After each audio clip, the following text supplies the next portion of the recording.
구약성경 예레미야 1장 4절에서 10절 말씀입니다. 제가 봉독해 드리겠습니다. 여호와의 말씀이 내게 임하니라. 이르시되 내가 너를 모태에 짓기 전에 너를 알았고 내가 배에서 나오기 전에 너를 성별하였고 너를 여러 나라의 선지자로 세웠노라 하시기로 내가 이르되 슬프도소이다. 주 여호와여 보소서 나는 아이라 말할 줄을 알지 못하나이다 하니 여호와께서 내게 이르시되 너는 아이라 말하지 말고 내가 너를 누구에게 보내든지 너는 가며 내가 내게 무엇을 명령하든지 너는 말할지니라. 너는 그들 때문에 두려워하지 말라. 내가 너와 함께하여 너를 구원하리라. 나 여호와의 말이니라 하시고 여호와께서 그의 손을 내밀어 내 입에 대시며 여호와께서 내게 이르시되 보라 내가 내 말을 내 입에 두었노라. 보라 내가 오늘 너를 여러 나라와 여러 왕국 위에 세워 네가 그것들을 뽑고 파괴하며 파멸하고 넘어뜨리며 건설하고 심게 하였느니라 하시니라. 아멘. 우리 부르심 시리즈로 이렇게 설교를 하고 있습니다. 지난주에는 이사야의 부르심에 대해서 살펴보았고 오늘은 이 예레미야에 대해서 부르심에 대해서 한번 살펴보기로 합니다. 여러분 TV에 보면 금쪽 같은 내 새끼 아시죠? 다들 한 번쯤 프로그램을 보신 적이 있으실 텐데 저도 가끔씩 한번 보지만 어떻습니까? 이 프로그램은 부모와 자녀 간의 갈등의 문제를 해결하지 못해서 어려움을 당하게 될 때 그 오은영 박사를 통해서 컨설팅을 받게 되고 상담을 받게 돼서 또 좀 더 갈등의 문제 해결을 풀어나가는 것들을 볼 수 있게 되죠. 거기에 보면 제가 볼 때에도 정말로 심각하다 할 정도로 부모와 자녀가 갈등하는 모습을 보이는 것들을 보게 되죠. 서로 몸싸움을 하기도 하고 서로 험한 말도 나오기도 하고 감정적으로 대치하기도 합니다. 그만큼 감정의 골이 깊어지는 거죠. 그런 모습들을 보게 되면 정말로 가슴이 아플 때가 많습니다. 누구나 자녀를 양육하게 되면 어려움을 만나게 되죠. 왜냐하면 부모들도 자녀들을 또 양육하는 것이 처음이기 때문입니다. 어떻게 양육하는지도 잘 모르고 어떻게 대해야 하는지도 잘 모르기 때문이죠. 왜 금쪽 같은 내 새끼가 그렇게 마음 아파한 상태가 되었을까요? 무엇인가 이유가 분명히 있겠죠. 부모가 자녀의 마음을 몰랐다든지 아니면 어떤 행동을 통해서 계속 안 좋은 모습을 보이면서 그런 모습이 있다든지 해서 그래서 그런 갈등과 문제가 나타나게 되면 그 문제를 해결해야만 아름다운 가정, 사랑의 가정으로 돌아갈 수 있게 되겠죠. 우리 하나님도 하나님은 육체적인 부모와 다릅니다. 육체적인 부모는 불완전하고 연약하지만 하나님은 완전하시고 사랑이 많으신 우리의 영적인 부모님이시죠. 이런 생각을 해보았습니다. 하나님이 나를 보실 때 정말로 나를 금쪽이처럼 예뻐하고 계실 터인데 왜 나는 하나님 앞에 반항하며 또 때로는 관계적으로 좋지 못할 때가 있는가라고 하는 거죠. 왜 실패하는가? 하나님을 원망한 적도 있고 또 때로는 하나님을 싫어하는 적도 있죠. 다들 또 그럴 때가 있지 않습니까? 기도는 했는데 기도의 응답이 되지 않거나 또한 내가 기도할 때 하나님 원하시는 방법대로 되지 않을 때, 내 방법대로 되지 않을 때 우리 실망할 때가 있습니다. 왜냐하면 우리는 연약하기 때문이죠. 그런데 하나님께서는 우리의 연약한 모습을 만져주시고 회복해 주시기를 원하신다는 사실입니다. 우리가 부족하고 연약하고 뭔가 결격사유가 있다 할지라도 하나님은 꾸준히 참아주시고 우리를 하나님의 사람으로 살아갈 수 있도록 인도해 주신다라고 하는 거죠. 하나님은 하나님의 자녀를 부르실 때 우리가 어떻게 반응해야 하는지를 오늘 본문을 통해서 한번 살펴보기를 원합니다. 어떻게 하면 우리가 우리 안에 있는 장애물을 제거하고 하나님 앞에 온전한 부르심 가운데 나아갈 수 있을지를 한번 생각해 보기를 원합니다. 어떻게 하면 이 부르심의 장애물들을 제거할 수 있을까요? 첫째로는 하나님의 세밀한 계획을 바라볼 수 있어야 한다는 사실이죠. 우리 4절과 5절 말씀을 한번 읽어볼까요? 4절과 5절 말씀. 여호와의 말씀이 내게 임하니라 이르시되 내가 너를 모태에서 짓기 전에 너를 알았고 내가 배에서 나오기 전에 너를 성별하였고 너를 여러 나라의 선지자로 세웠노라 하시기로. 예, 하나님이 말씀하시는 것은 무엇입니까? 예레미야가 모태에서부터 생기기 전부터 알았고 배에서 나오기 전부터 구별하였고 이제 선지자로 세웠다 말씀하고 있는 거죠. 예레미야가 생기기 전부터 계획하고 성별했다라고 말하고 있는 것입니다.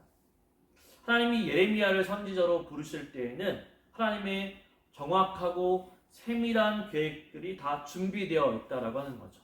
하나님이 아무런 계획이 없으신 분이 아니십니다. 하나님은 완전하신 분이시고 세밀하신 분이시고 계획을 다 하고 계시는 분이시죠. 이 5절 말씀에 우리가 눈여겨보아야 할 단어들이 있는데 하나님이 예레미야를 모태부터 생기기 전에 짓기 전에 이미 알고 계셨다라고 했을 때 여기서 알았다라고 하는 단어는 우리가 익히 알고 있는 자주 사용하는 야다라고 하는 단어인데 그것은 남녀가 이 부부의 관계가 친밀한 관계이고 모든 것을 다 아는 관계였을 때 알았다라고 하는 단어를 사용하게 되는데 그만큼 하나님이 우리를 예레미야를 아실 때 겉모형으로만 아시는 것이 아니라 예레미야의 성품과 인격과 모든 것을 이미 알고 계셨다라고 하는 것이죠. 또한 뱃속에서 짓기 전에 성별했다라고 구별했다라고 하시는 것은 우리가 그 구약 성경에 보면은 이 거룩이라는 단어에 속하는 단어입니다. 그러니까 하나님이 모태에서부터 이미 거룩한 사람으로 구별했다라고 하는 거죠.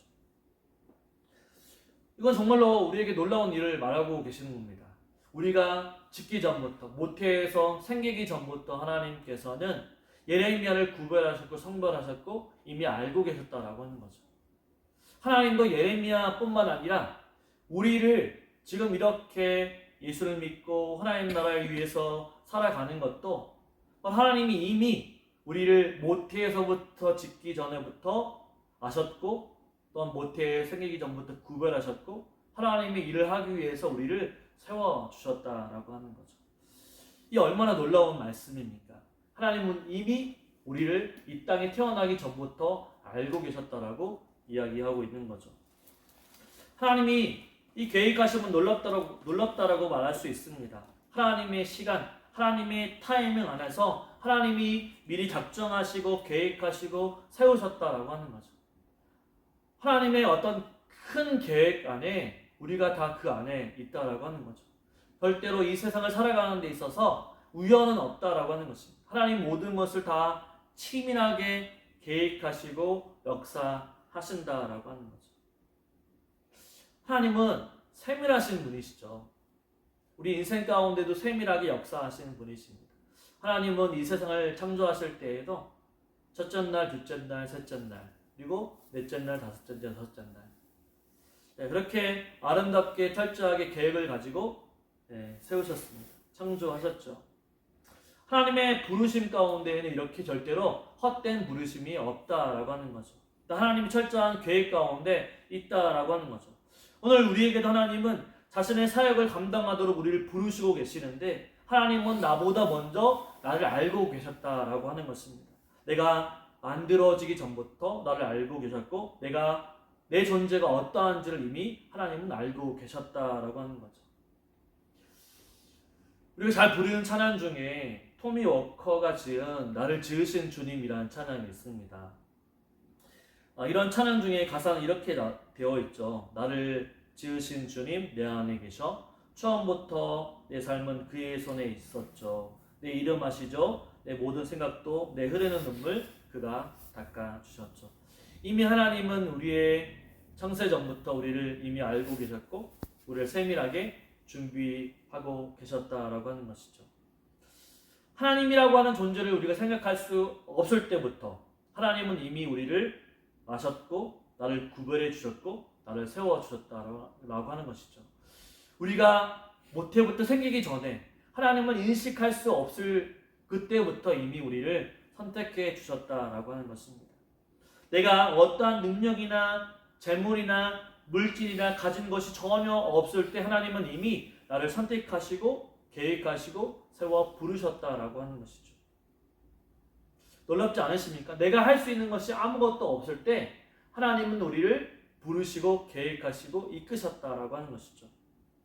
만약에 내가 잘 나가는 연예인이고 인기 있는 유튜버고 또한 인스타 인플루언서가 되었고 또한 대통령이고 권력도 좀 있고 재력도 삼성 이재용 회장처럼 있을 때 나를 부르셨다고 한다면, 내가 그만한 능력이 있을 때 나를 부르셨다고 한다면 이쯤 되니까 하나님 나를 부르셨지 이렇게 생각할 수가 있습니다. 내가 할 만한 능력이 있으니까 하나님 부르셨지, 내가 어떤 열매를 맺을 수 있으니까 하나님 나를 부르셨지라고 생각할 수 있습니다. 사람들은 다 그렇게 생각할 수 있는 거죠. 네, 우리도 마찬가지입니다. 내가 할 만한 능력이 되니까 할 수 있다라고 생각할 때가 많다라고 하는 거죠. 내가 믿음이 이만큼 있으니까 하나님 나를 사용하시겠지라고 생각한다라고 하는 거죠. 그런데 우리가 우리의 재능과 능력들을 살펴보게 되면 우리 그러한 능력들을 가지고 있지 않다라고 하는 것들을 살펴볼 수가 있습니다. 하나님은 예레미야에게 이렇게 말씀하시는 거죠. 네가 아무런 능력도 재능도 물질적인 능력도 없을 때 하나님은 이미 계획이 있으셨고 세우셨다라고 말씀하고 있는 것입니다.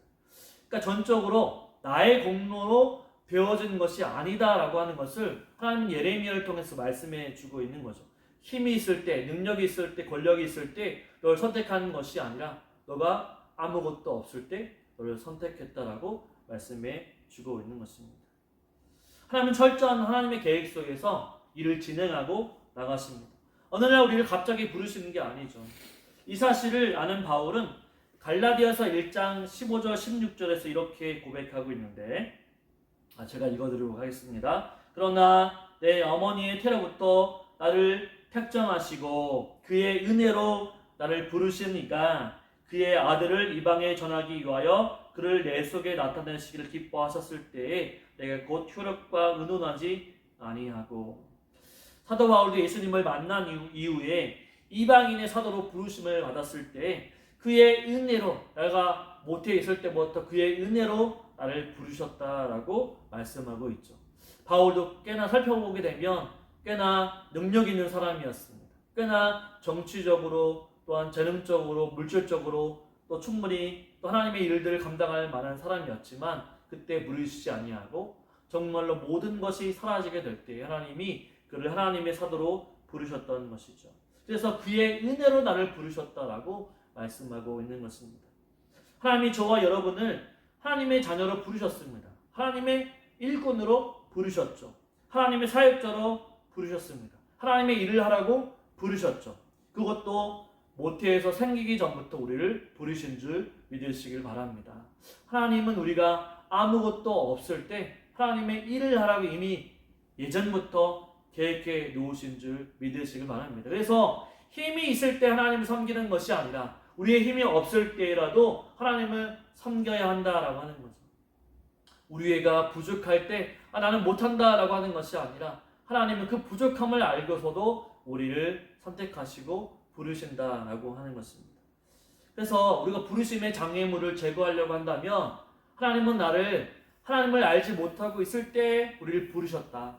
내 능력으로는 할 수 없을 때 나를 부르셨다라고 하는 것을 분명히 인식할 때 우리는 하나님의 부르심 앞에 나아갈 수 있는 거죠.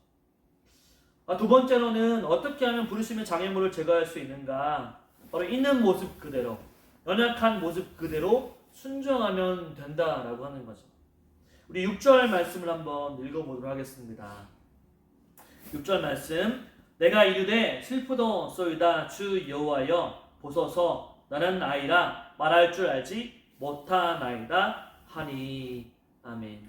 지금 예레미야는 어려움을 호소하고 있습니다. 여기서 슬프도소이다 라고 하는 말은 슬픔을 나타내는 이 감탄사입니다. 정말 슬퍼 라고 하는 그런 단어이죠. 그래서 이 슬프도소이다 라고 하는 말과 주 여호와여 라고 하는 말이 항상 슬프도소이다 다음에 주 여호와여 라고 하는 말이 같이 나옵니다. 정말로 예레미야는 슬퍼했죠. 근데 왜 그가 슬퍼했다고 말할까요? 무엇이 슬펐을까요? 오늘 본문을 보면 자신의 모습이 아직 어린아이였다라고 얘기하고 있습니다. 자신이 보기에도 아직 어린 선지자로 보았기 때문에 그렇다라고 하는 거죠. 이 예레미야가 부르심을 받았을 때에는 보통 학자들이 생각하기로는 18살부터 20살이었다라고 얘기합니다. 예전에 18살부터 20살까지면 뭐 장가 갈 나이이기도 하고 이제 아빠가 될 나이이기도 합니다. 예전에는 어렸으니까요. 그래서 그만큼 육체적으로는 어린아이는 아니지만 분명히 성장하는 아이였을 것입니다. 그러면 왜 자신을 보고 어린아이라고 했을까요? 아마도 그가 선지자로서의 사역을 해본 적이 없었을 것입니다. 우리 1절에 보면 아버지가 제사장이었다라고 하는 것을 알 수 있습니다. 이 구약시대에는 아버지가 제사장이었으면 아들도 제사장이 되었던 것이죠. 그래서 나도 이제 아버지를 따라서 이제 이 제사장의 역할을 할 것이다라고 기대했을 것이고 또 그것들을 준비해 왔을 것입니다. 보았던 것이 아마 그거였기 때문에 그것을 준비했을 것이죠. 그러니까 선지자로서 준비한 것이 전혀 없었던 것이죠. 또한 하나님의 말씀이 무엇인지 경험해 본 적도 없다라고 하는 거죠. 그래서 자신의 나이가 아직 어리고 경험도 부족하고 또한 해본 것도 없기 때문에 하나님의 부르심에 응답할 수 없다. 그래서 슬프다라고 얘기하는 거죠. 여러분 아마도 여러분이 예레미야라고 한다면 하나님이 말씀하시자 내가 단번에 아멘 제가 그렇게 하겠습니다 라고 할 사람이 얼마나 있겠습니까? 저도 아마 그랬을 것입니다. 지금 당장 나가서 말씀을 전해 라고 한다면 하나님 저는 아직 준비가 덜 됐습니다. 좀 더 해야 됩니다 라고 얘기를 했을 것입니다. 너무 생각도 하지 못한 일들, 너무나도 당황스러운 일들, 부담스러운 일입니다. 왜냐하면 제사장이라고 하는 것은 대물림이 되는 것이죠. 그래서 본인도 바로 제사장을 할 줄 알았는데 하나님의 선지자로 부르시는 거죠. 바로 제사장도 고된 일을 하는 것이지만 선지자는 어떤 일을 하는 것입니까? 더 고생스러운 일을 한다는 것이죠. 잘못 말씀을 전했다가 반대자로부터 매를 맞기도 하고 죽을 위험에 처할 수도 있습니다. 고난의 길이요 역경의 길인 거죠. 그런데 쉽게 아멘으로 순종할 수 있을까요? 제사장의 역할을 하게 되면 많은 사람들이 찾아와서 또 먹을 것도 주고 제사를 하면서 너무 쉬운 일이겠지만 그런 선지자는 바로 불만스러운 일들 또 죄를 회개시키는 일들이기 때문에 좋은 말을 할 수가 없는 거죠. 그래서 말은 어려움이 있었을 것입니다. 우리가 신앙생활을 하다 보면 어려움도 만나게 되고 즐거운 일도 만나게 됩니다. 사람 마음이 어렵기도 하고 또 사람 때문에 마음이 어렵기도 하고 시험에 들기도 하죠. 그것으로 인해서 교회 그만 다녀야 되겠다라고 하는 생각도 들기도 하고 내가 이제는 더 교회에 발을 붙이면 안 되겠다라고 생각하고 주일 예배만 드려야 되겠다라고 생각을 하게 됩니다. 다 사람 때문에 시험이 들기도 하고 마음이 어려워서 신앙생활에 어려움을 겪습니다. 장애물을 만나게 되는 거죠. 그러고 보면 사람들이 겪는 많은 문제 가운데 몸이 힘들고 돈이 없어서 힘들고 능력이 없어서 힘들고 하는 것들은 장애물일 수 있지만 충분히 감당할 수 있는 문제라고 할 수 있습니다. 우리가 신앙생활을 하면서 하나님을 위해 그런 장애물들이 있다고 한다면 감사하면서 기도하면서 감당할 수 있다라고 하는 거죠. 그런데 마음의 문제, 자신의 내면의 문제는 장애물이 잘 제거되지 않는다라고 하는 거죠. 잘 해결되지 않는다라고 하는 것입니다. 자신의 마음을 바꾸는 것이 쉽지 않다라고 하는 거죠. 여러분 하나님의 부르심 앞에 장애물이 있습니까? 하나님이 지금도 우리를 부르시고 계시는데 내가 하나님 앞에 부르심이 나가지 못하는 장애물이 분명히 있을 것입니다. 감당하기 힘든 장애물이 있습니까? 아니면 해결하기 힘든 장애물이 있습니까? 한번 곰곰이 생각해 보십시오. 하나님 앞에 나아가는데 어떤 장애물이 내게 있는가? 그러한 장애물을 제거하는 방법은 단 한 가지입니다. 바로 무엇이냐면 부르심에 순종하는 길이죠. 너무 좀 쉬운 해결책이지만 하나님의 부르심에 순종하게 됩니다. 장애물이 있어도 순종하는 거죠. 예레미야에게도 장애물이 있었는데 하나님은 무엇을 요구하고 계시는가? 순종을 요구하고 계시는 것입니다. 7절 한번 읽어볼게요. 7절입니다. 여호와께서 내게 이르시되 너는 아이라 말하지 말고 내가 너를 누구에게 보내든지 너는 가며 내가 내게 무엇을 명령하는지 너는 말할지니라. 아멘. 여러분, 하나님이 말씀하신 것이 무엇입니까? 너는 아이라 말하지 말고 그거하고는 아무런 상관이 없고 그게 중요한 것이 아니다라고 하는 거죠. 누구에게 보내든지 무엇을 명령하든지 순종해라 라고 말씀하고 있는 것입니다. 만약에 하나님이 예레미야의 연약함, 콤플렉스를 해결하셔야 하겠다면 미리 문제를 해결해 주셨겠죠. 아, 내 그것이 부족하구나. 그러면 그걸 내가 말 잘하는 사람으로 만들어 줄게 하고 짠 포장을 해서 네가 나갈 수 있게 그럼 가라 라고 말씀해 주시는 것이 아니라 하나님은 그 연약함 가운데서도 순종하라고 말씀해 주시는 거죠.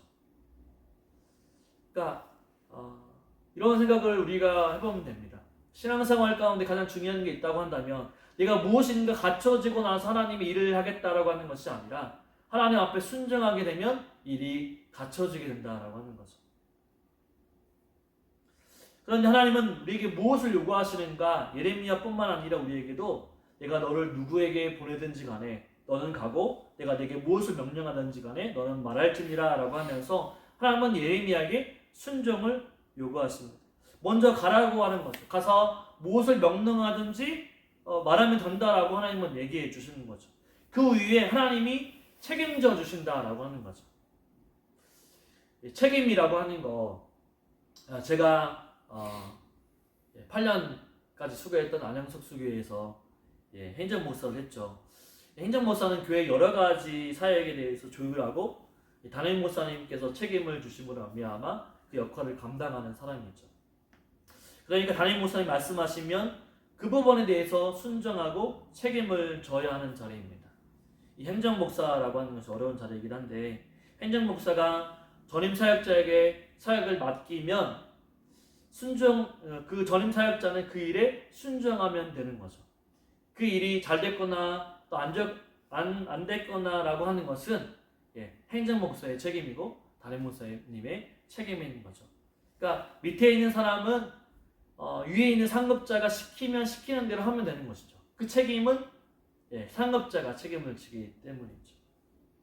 이와 마찬가지로 예화가 적당한 예화일지 모르겠지만 하나님이 시키시면 우리는 하면 됩니다.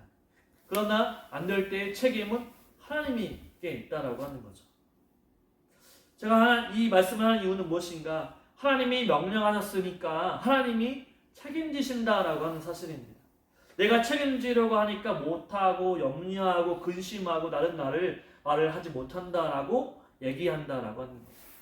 내가 모든 것을 책임지려고 하기 때문에 하나님이 말씀해 주셨는데 하나님이 책임져 주시는데 우리가 책임지려고 하기 때문이라는 사실이죠. 우리는 분명히 알아야만 합니다. 하나님 앞에서 완전한 자는 있을 수 없다라고 하는 거죠. 하나님 앞에서 선한 자가 있을까요? 하나님 앞에서 완전한 자, 선한 자, 부한 자가 있을까요? 하나님 앞에서 자신의 재능과 권력, 자신의 물질을 자랑할 수 있는 사람이 있을까요? 네, 아무도 없을 것입니다. 하나님 앞에서는 인간은 모두 다 연약한 존재이기 때문이죠. 이것을 우리는 날마다 깨달아야만 합니다. 나는 하나님 없이 철저하게 연약한 존재이고 하나님 없이 살 수 없는 존재라고 하는 사실, 하나님 없이는 구원받을 수 없는 존재라고 하는 사실을 우리 매일매일 깨달아야 한다는 사실이죠. 그렇기 때문에 하나님은 우리의 연약한 모습 그대로 우리를 부르시고 계시는 것입니다. 완전하신 하나님 앞에서는 재능도 한갓 부족함이라고 하는 거죠. 하나님 앞에서는 누구도 자랑할 수 없는 사람이기 때문에 우리가 가지고 있는 연약함, 하나님이 볼 때에는 그저 약함 정도 하나밖에 되지 못합니다. 그렇기 때문에 우리는 우리의 연약함을 가지고 무엇인가 그것을 메꿔줘야만 하나님 앞에 순종할 수 있다라고 생각하는 것이 아니라 부족함을 가지고 순종할 때에 하나님은 역사에 주신다는 사실들을 믿으시며 나아가시기를 주님의 이름으로 축원을 드립니다. 그러면 어떻게 하면 하나님의 부르심의 장애물을 제거할 수 있는가? 세 번째가 참 중요한데요. 하나님이 제거해 주신다. 하나님이 완성해 주신다라는 것이죠. 우리 8절부터 10절까지를 한번 읽어볼까요?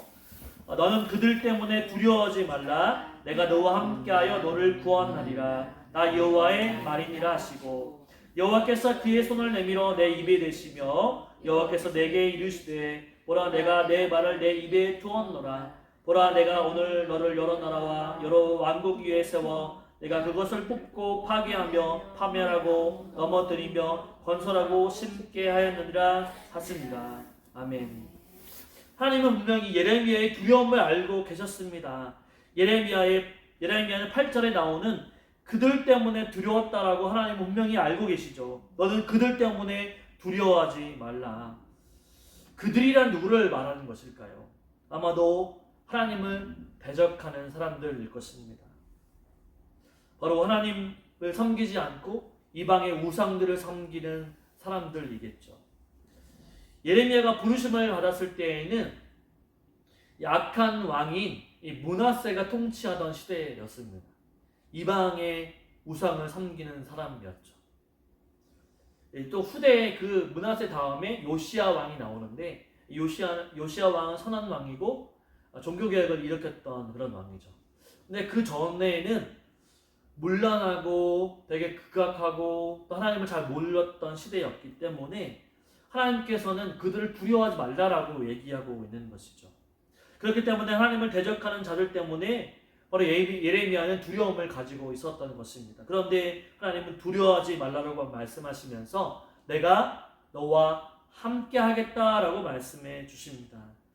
여러분, 여기 함께라고 하는 말에 주목해 보십시오. 하나님은 자기 백성과 함께 해 주시는 분이십니다. 출애굽을 보실 때에도 이스라엘이 출애굽을 했을 때에도 하나님 어떻게 하셨습니까? 성막 위에 임재하시고 이스라엘 백성들이 광야 가운데 있을 때 낮에는 그룹 기둥, 바로 밤에는 불 기둥으로 함께 하셨죠. 낮에 구름 기둥이 떠올랐을 때 주변에 많은 애굽의 백성들, 또 주변의 백성들이 바로 저기는 하나님께서 함께 하심을 하나님의 백성들을 지키시는구나라고 하는 것들을 깨달았다는 거죠. 그래서 함부로 덤빌 수가 없었던 것입니다. 지금 하나님은 예레미야에게도 동일하게 함께 해주시겠다라고 말씀해 주십니다. 하나님은 예레미야만이 아니라 오늘 우리에게도 함께 해주신다라고 말씀해 주십니다. 예수님이 이 땅에 오셨을 때 임마누엘로 오셨죠. 하나님이 우리와 함께 계시다. 뿐만 아니라 예수님이 부활 승천하셨을 때에도 제자들에게 어떻게 얘기하셨습니까? 마태복음 28장 20절에 보게 되면 내가 너에게 분부한 모든 것을 가르쳐 지키게 하라. 내가 세상 끝날까지 너희와 항상 함께 있으리라. 우리 분명히 알아야 한다고 하는 거죠. 예수님 우리와 함께 하십니다. 하나님이 지금 여러분을 어떠한 위협과 어려움에도 함께 해주시고 넘어지지 않게 함께 해주신다라고 하는 거죠. 하나님은 예레미야 입술에도 하나님의 말씀을 넣어주시는데, 그리고 열방의 나라에 대한 약속도 주십니다.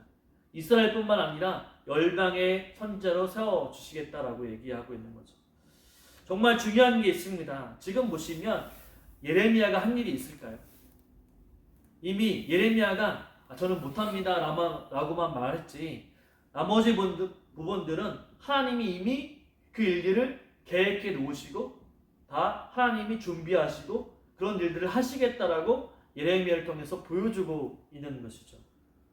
그러니까 예레미야가 이것들을 볼 때, 우리가 이것들을 볼 때 가장 알아야 할 것이 있다고 한다면 무엇인가? 내가 하는 것이 아니고 예레미야가 하는 것이고, 하나님의 일은 하나님이 일하시고 또 하나님이 끝을 맺어주신다라는 사실을 우리 분명히 기억해야 한다라고 하는 거죠. 하나님의 사역은 내 힘으로 하는 것이 아니라 하나님이 다 하신다라고 하는 사실을 우리는 분명히 믿어야만 합니다. 하나님이 일하신다라고 하는 거죠. 우리는 그저 도구로 사용될 뿐입니다. 그래서 예레미야의 사건들을 보면서 결국에는 하나님이 다 계획하시고 준비해 놓으시고 미래의 일들까지도 이미 하나님이 다 계획하시고 완성해 주신다라고 하는 거죠. 예레미야는 그저 하나님의 말씀을 선포하기만 하면 되는 것이죠. 나가서 순종하기만 하면 하나님이 이미 모든 것을 계획하시고 준비하셨기 때문에 그렇게 진행된다라고 하는 것입니다. 결국에는 사람이 일하는 것 같지만 하나님이 다 일하신다라고 하는 거죠. 우리 인생들도 한번 생각해 보십시오. 지금까지 살아오면서 내 힘과 내 뜻대로 살아보았지만 내 힘과 뜻대로 되지 않은 것들이 참으로 많습니다. 그러나 하나님이 말씀하신 대로 순종하며 걸어갈 때 하나님 모든 것을 해주셨다라고 하는 것들을 우리는 깨달을 수가 있는 거죠. 이런 사실을 보게 됩니다. 내가 하면 안 되고 하나님이 하시면 된다라고 하는 거죠. 나는 불가능해 보여도 하나님은 불가능을 가능케 하시는 분이라는 사실입니다. 그렇다고 한다면 여러분의 부르심은 무엇입니까? 각자의 부르심이 다를 것입니다. 저는 목회자로, 어떤 분들은 직장인으로, 어떤 분들은 사모로, 어떤 분들은 학생으로 다 다를 것입니다. 그렇다면 그 부르심 앞에 순종하며 나아가기만 하면 됩니다. 나는 부족하고 연약한 것 하나님은 다 알고 계신다라고 하는 거죠. 순종할 때 하나님 능력을 부어주셔서 그 일이 될 수 있도록 하나님의 부르심에 맞게끔 하나님 역사해 주신다라고 하는 거죠. 그래서 모세가 이런 말씀을 저는 찾아보았습니다. 하나님이 다 하신다라고 하는 거죠. 모세가 출애굽한 이스라엘 백성들을 출애굽했을 때 앞에 홍해가 있고 뒤에는 애굽의 군대가 쫓아오게 됐죠. 백성들은 원망하게 됩니다. 왜 우리를 구출해내서 광야에서 죽게 하느냐. 그때 모세가 얘기하죠. 출애굽기 14장 13절과 14절에 보게 되면 이런 말씀이 있죠. 제가 한번 읽어볼게요. 모세가 백성에게 이르되 너희는 두려워하지 말고 가만히 서서 여호와께서 오늘 너희를 위하여 행하시는 구원을 보라. 너희가 오늘 본 애굽 사람을 영원히 다시 보지 아니하리라. 여호와께서 너희를 위하여 싸우시리니 너희는 가만히 있을지니라. 아멘. 시편 46편 10절에서도 이렇게 얘기합니다. 이르시기를 너희는 가만히 있어 내가 하나님 됨을 알지어다. 내가 문나라 중에서 높임을 받으리라. 내가 세계 중에서 높임을 받으리라 하시니라. 무엇이라고 얘기합니까? 너희는 가만히 있어 하나님의 또 하실 일들을 바라보라고 얘기하고 있는 것이죠. 내가 하려고 하면 하나님의 역사가 나타나지 않습니다. 하나님께 맡겨드리고 순종하게 되면 하나님이 일하시게 되는 거죠. 하나님이 우리를 부르시는 이유는 하나님의 영광을 나타내시기 위함입니다. 곰곰이 생각해보면 우리를 이 개척의 현장으로 부르시는 이유는 무엇일까? 라고 했을 때 우리를 부르시는 이유는 무엇일까? 라고 생각했을 때 우리가 정말로 연약하기 때문에 우리를 부르시는 거죠. 잘난 사람이 아니라 우리가 너무나 부족하고 하나님밖에 믿을 사람이 없기 때문에 하나님만이 우리의 전부이기 때문에 하나님은 부르신다라고 하는 거죠. 또 그런 부른 사람들을 통해서 하나님은 역사에 나가십니다. 왜냐하면 하나님이 영광 받으시기 때문이죠. 잘난 사람은 그 잘남 때문에 자기가 잘났다라고 생각하지만 연약한 사람을 부르심으로 인해서 연약한 자가 높임을 받는 것이 아니라 바로 연약한 자를 통해서 역사하시는 하나님의 영광이 나타나기 때문에 하나님은 그 영광을 높이 보신다라고 하는 것이죠. 그렇기 때문에 장애물이 있다 할지라도 하나님 앞에 순종하며 살아가실 수 있는, 그래서 믿음을 가지며 하나님이 하신다라고 하는 사실을 기억하며 장애물이 있다 할지라도 하나님의 부르심 앞에 순종하며 나가실 수 있는 저와 여러분이 되시길 주님의 이름으로 축원을 드립니다. 아멘.